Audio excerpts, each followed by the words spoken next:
Allow me to start greeting my dear sister Nan, Deputy Executive Secretary of the Economic Commission for Africa, Mr. Umar Sila, Director of UN Habitat, Regional Director of UN Habitat.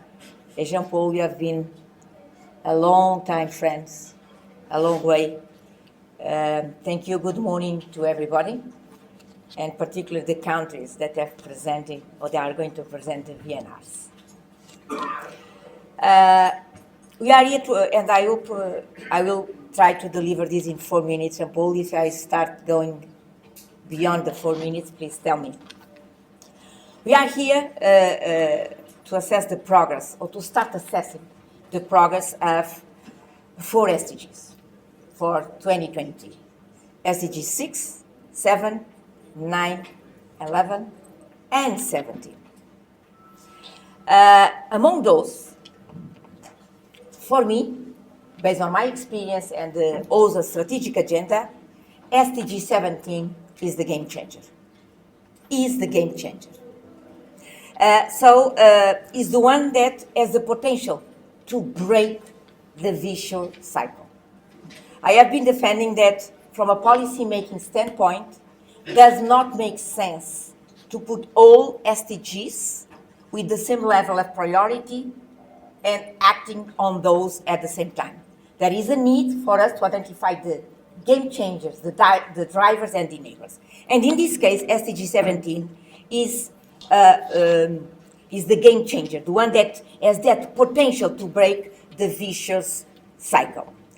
But for the SDG 17 to break the vicious cycle, I have been defending that policymaking in Africa must change paradigm.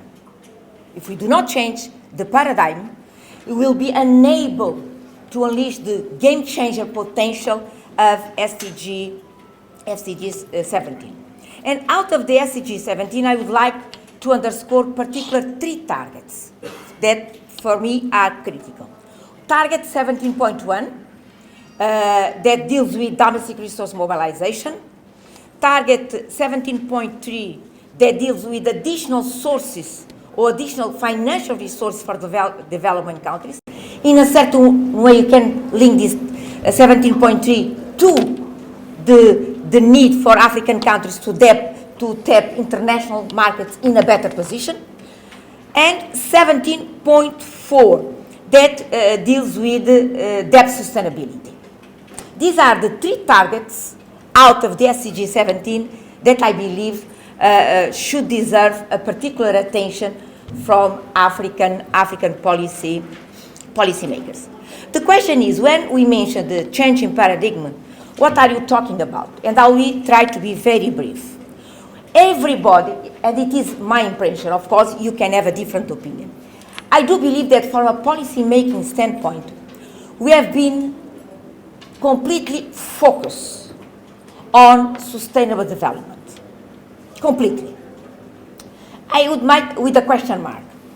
But in my opinion, I do believe that policymakers and I would say African partners, we need to understand that sustainable development is only possible if there is internally driven sustainable financing.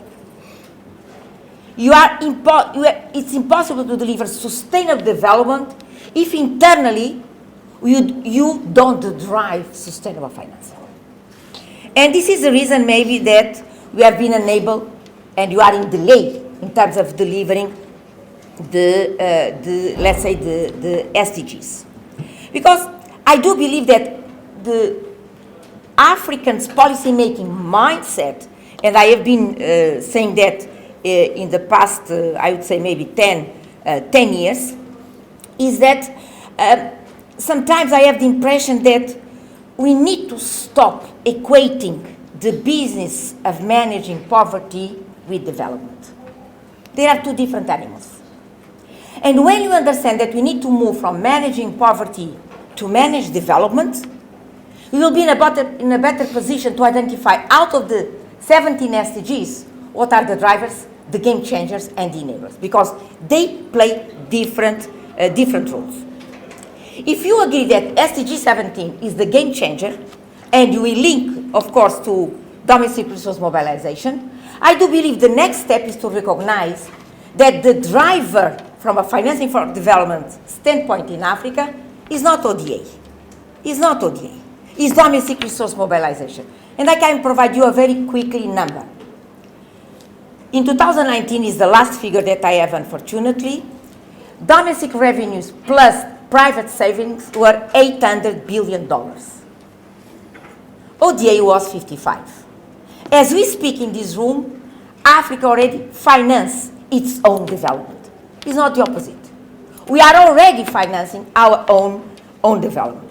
But to unleash the SDG 17 as the game changer, I do believe there are three issues that we need to tackle, and I'll be very bullet point. First, debt management and control of economic and financial flows. This is the first issue. Second, strong domestic institutions that will allow Africans to move the needle on global value chains. The only way to move the needle on global value chains, you need to have strong domestic institutions. If you want to stop exporting raw materials, but you want to transform them, add value and export, is not a question only about equipment and about technology. Is above all a question of putting in place the necessary institutions. And third, I'd like to say that mastering internally sustainable finance, starting at a national level, is the most powerful de-risking mechanism for sustainable development investments. At the end of the day, institutions, strong country systems, it impact directly the risk profile of your country. When it impacts directly the risk profile of your country, meaning that is at the end of the day a de-risking management tool. Of course, there is an issue that comes more from outside, external. And I believe that the UN Secretary General has been very clear in the past couple of years. Internally, this is our homework as Africans, clear? This is our homework as Africans. Outside, we need new rules of the game. We need new rules of the game. You need a reshaped, a restructured international financial system that, as the Secretary General just said in the last AU summit, is not fair or is unfair and dysfunctional. Second, we need a more balanced international trade system. And I would like to finish my remarks, allow me, by quoting the Secretary General, a statement of 2019. Action is needed at all levels.